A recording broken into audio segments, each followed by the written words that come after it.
मैं राज और राज इंडक्शन में आपका स्वागत करता हूं। दोस्तों आज है संडे और संडे को दोस्तों आपको पता होगा आपका क्वेश्चन और मेरा आंसर एपिसोड चलता है। मान लो दोस्तों आप इस वीडियो को पहली बार वॉच कर रहे हो तो इस वीडियो में अगर इंडक्शन रिपेयरिंग से रिलेटेड कुछ भी डाउट हो या दोस्तों आपके मन में कुछ क्वेश्चन हो तो इस वीडियो में जाके कमेंट कर सकते हो। अगर आपका क्वेश्चन या डाउट अगर मेरे को यूनिक लगा तो उस टॉपिक पे जरूर वीडियो बनाएंगे। सबसे पहले दोस्तों मेरे पास एक क्वेश्चन आ रहा है, थोड़ा सा आप ध्यान से सुनना और देखने की समझने की कोशिश करना। पिजन इंडक्शन है, E7 एरर आ रहा है, क्या हो सकता है sir? IGBT and PF condenser change करके देख लिया। ओके तो दोस्तों सबसे पहले आपको मैं बताना चाहता हूं कि मान लो अभी आपके पास पिजन का इंडक्शन है। एग्जाम्पल के लिए आपके पास कोई सा भी कंपनी का किसी भी मॉडल का इंडक्शन कुकटॉप हो, अगर उसमें कोई सा भी एरर कोड आ रहा है, क्या होता है दोस्तों, हमसे बहुत कोई पूछता है तो हमारा क्या दोस्तों, हमको रिपेयर करते करते अभ्यास हो गया है कि इसमें ए एरर कोड आएगा तो ए वाला सेक्शन का होगा, तो उसमें थोड़ा हम जल्दी फोकस कर लेते हैं और नए लोग थोड़ा सा उसमें कंफ्यूज हो जाते हैं। लेकिन दोस्तों उसमें कंफ्यूज होने की दिक्कत नहीं है, आप सिद्धांत बाई सिद्धांत चेक करोगे तो आपको भी मंजिल हासिल हो जाएगी, आपको भी भटकना नहीं पड़ेगा। ओके और हमारा क्या है दोस्तों, हमको बताया ना कि प्रैक्टिकल, जैसे बहुत ज़्यादा प्रैक्टिकल हमने कर लिया है, बहुत ज़्यादा इंडक्शन रिपेयर कर लिया तो हमको अभ्यास हो गया है। ओके बस यही डिफरेंस है।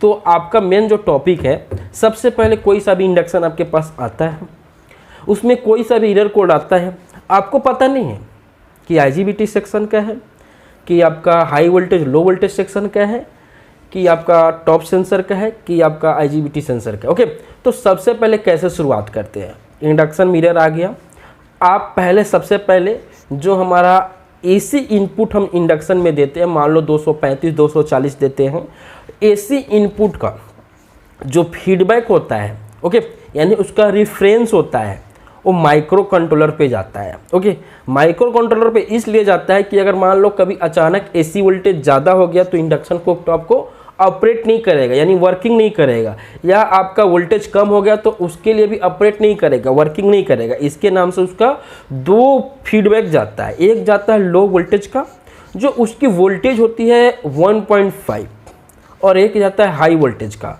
जो उसकी वोल्टेज का फीडबैक होता है 3.5। आपके पास अगर 235 240 वोल्टेज इनपुट है तो इसका मैं डाटा आपको बता रहा हूँ। ओके यानी माइक्रो कंट्रोलर के दो पिन पे जाता है, उसको आपको चेक करना है।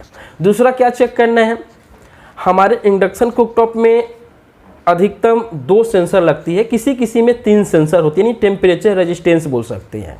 एक तो होता है टॉप सेंसर जो आप कॉइल के बीचों बीच देखते हो, और दूसरा होता है IGBT सेंसर।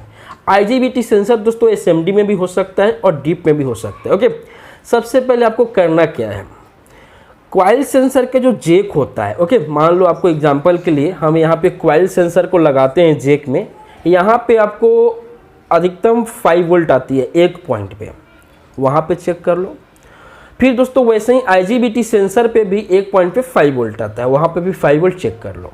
ओके उसके बाद दोस्तों उसका ट्रैक को चेक करो, उसको बाहर निकालो सेंसर को, उसको आप शॉर्टिंग के लिए चेक करो। कभी कभी क्या होता है, एक प्रकार का रेजिस्टेंस है तो उसकी वैल्यू कभी कभी क्या होती है, शिफ्ट हो जाती है। नॉर्मली हम उसको नॉर्मल टेम्परेचर में उसकी वैल्यू को चेक करेंगे तो 70 के 60 के वैल्यू शो करता है। अगर मान लो अगर उसको PCB में लगा के चेक करो तो उसकी वैल्यू गलत बताएगी, तो उसको बाहर निकाल के चेक करो। ओके और तीसरी क्या होती है दोस्तों, कभी कभी क्या होता है IGBT सेंसर शॉर्ट हो जाता है, यानी वहाँ पे समझ लो, या कॉइल सेंसर शॉर्ट भी हो जाता है। ओके यानी एक डायोड जैसा शॉर्ट सर्किट का बिहेव भी करता है, ये बात को आप समझ लेना। ओके बहुत ऐसा कम होता है तो उसको भी आपको चेक करना है। तीसरी दोस्तों क्या होता है, आपको यहाँ पे बताना चाहता हूँ, तीसरी क्या होता है कि हमारा जो IGBT सेक्शन है, IGBT सेक्शन में अगर मान लो आपको पता नहीं है, जैसे फिलिप्स का आपको एग्जांपल दे रहा हूँ, फिलिप्स के इंडक्शन में अगर IGBT सेक्शन में कोई सा भी प्रॉब्लम क्रिएट हो, या दोस्तों पल्स विथ मॉड्यूलेशन में कोई ट्रांजिस्टर खराब हो, कॉइल इनपुट और कॉइल आउटपुट का फीडबैक माइक्रो कंट्रोलर पे ना मिले,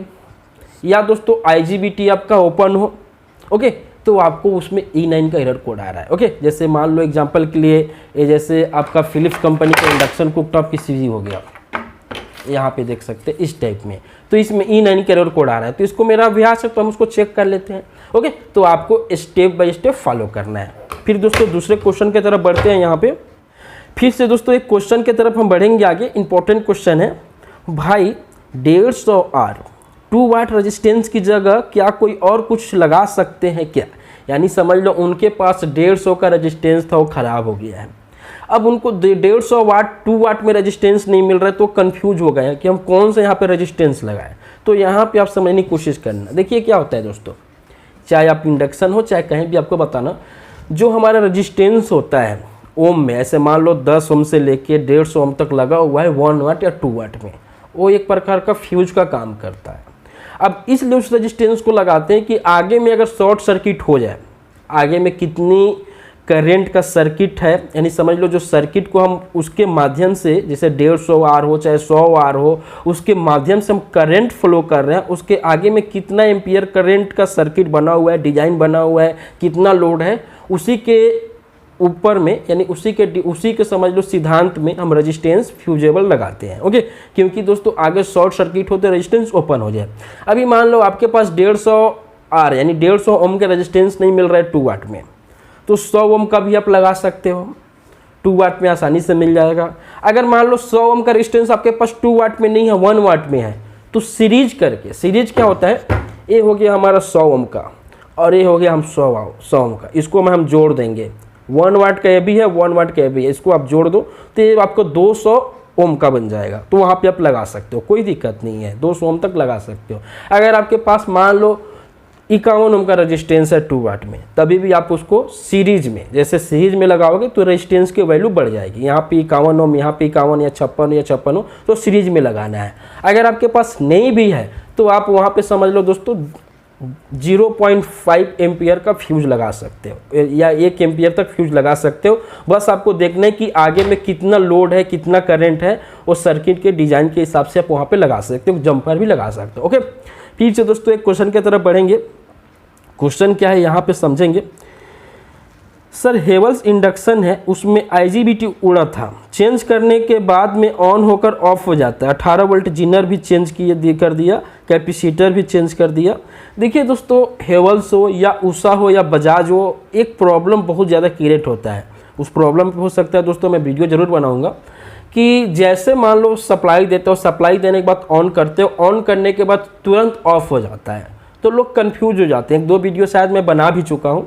तो दोस्तों आपको क्या करना है, जो IGBT सेक्शन में पल्स विथ मॉड्यूलेशन ये ड्राइवर सेक्शन है, उसमें SMD में जितने सारे ट्रांजिस्टर लगे हैं वो ट्रांजिस्टर को आप आंख बंद करके चेंज कर दो। ओके, बस आपको ध्यान से दोस्तों लगाना है। कोई सा भी कंपनी का इंडक्शन कुकटॉप हो, एक ट्रांजिस्टर जो PNP होता है सिंगल एक लगा रहता है। उसका दोस्तों सिद्धांत यह है कि उसका कलेक्टर हमेशा ग्राउंड से कनेक्टेड रहता है। बस इस बात को आपको ध्यान देना है। ओके, इसका प्रैक्टिकली मैं जल्द से जल्द वीडियो बनाऊंगा। फिर से दोस्तों एक क्वेश्चन की तरफ बढ़ते हैं।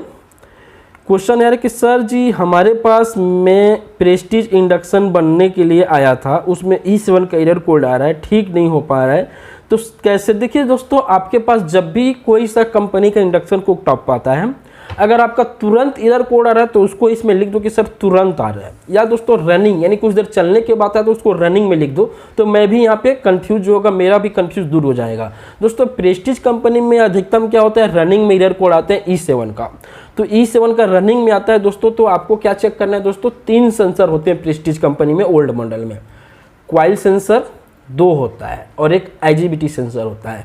तो आपको समझ लो दोनों क्वाइल सेंसर को चेक करना है और IGBT सेंसर को चेक करना है। ओके, उसके बाद दोस्तों फिर एक क्वेश्चन की तरफ बढ़ेंगे। IGBT के गेट पे 0 वोल्ट आता है, फिर भी IGBT उड़ जाता है और E9 भी आता है। दोस्तों देखिए, जो IGBT के गेट पे 0 वोल्ट आता है, हमने आप लोग को इसलिए बताया था कि जैसे उसको क्या होता है, ड्राइव, गेट ड्राइव बोलते हैं। गेट पे ड्राइव वोल्टेज IGBT लगाने से पहले चेक करते हैं। ओके, अगर मान लो कभी कभी क्या होता है, IGBT शॉर्ट होता है, शॉर्ट होने के बाद अगर गेट ड्राइव वोल्टेज आता है, मान लो 2 वोल्ट हो, 3 वोल्ट हो, 18 वोल्ट हो, 17 वोल्ट हो, 16 वोल्ट हो, तो आपका IGBT लगाते साथ उड़ जाता है। तो इसके नाम से हम बोलते हैं कि गेट ड्राइव को चेक करो।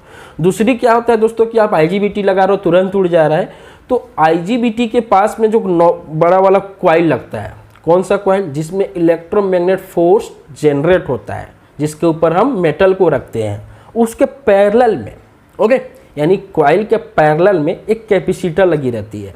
जो कैपेसिटर होता है दोस्तों, अगर वीक हो जाए कैपेसिटर, देखने में तो पता नहीं चलेगा, मल्टीमीटर से चेक करोगे तो आपको पता चलेगा।